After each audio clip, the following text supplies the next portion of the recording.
Welcome to my sewing journey. Today I am working on a plastic handle purse.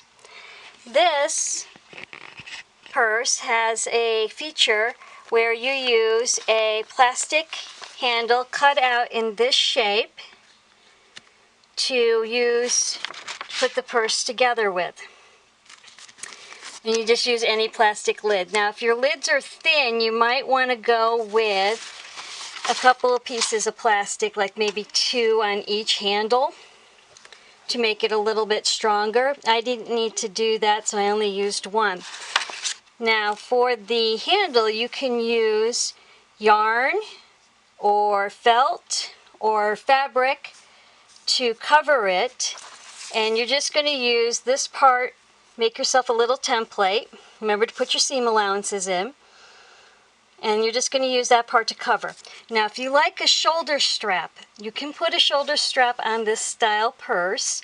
You might want to make it out of the same color as the handles, because this style purse you can change the bag out. So if you want to use a fancy bag, you could put it over a fancy bag over this. You can design your own. You can make a little denim one for a barbecue, or a in-between one for just an in-between party. It'd be like if you didn't want to take your whole entire purse to a thing, to make a little bag to have just a few little items in.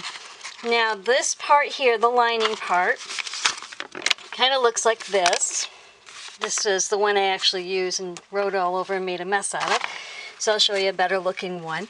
So basically you're going to have a tab at the top, and I like to do everything on the fold, so I only draw half of it. And what you're going to do is you're going to take the width of your plastic handle, and that's where the tab is going to go. It's going to go over that plastic handle, fold up underneath, and hemmed. So you want to make the tab wide enough on your paper template to cover that. So whatever length you made for that other, let me bring back this template back so I can show you again. This line right here, your tab has to be at least that long, and it has to cover down over this piece of plastic here. So once you get that measurement, you put that on, and then you're just going to simply draw the shape that you want for the bag. Now you can do a circle, you could do a square. It's really up to you. You're the designer on this. I chose this style, and I'll come in a little closer so you can see it a little better. And you're going to go around and down. You just remember to put your seam allowances in, and that's going to create this style when you cut it out and you start to put it together. Now if you want an inside pocket for the cell phone keys or whatever, you do that before you sew these 2 pieces together, because it'll be a lot easier then. You could do it after, but it would be a lot harder to do and be a pain in the neck. And then you're going to do your bottom.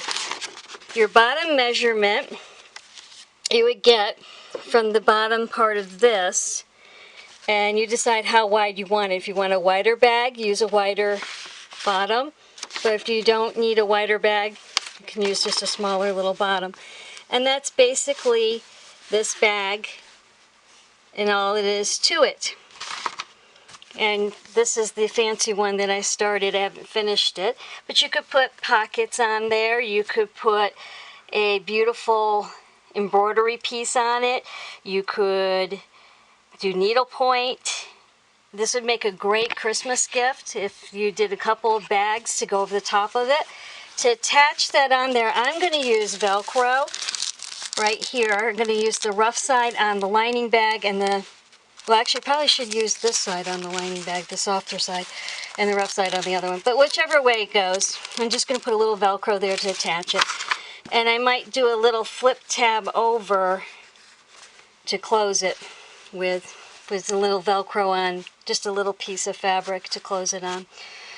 That all in all, you're limited by your imagination, and this could be a fun project to do. Thank you for joining me today. Please like and subscribe, and happy sewing!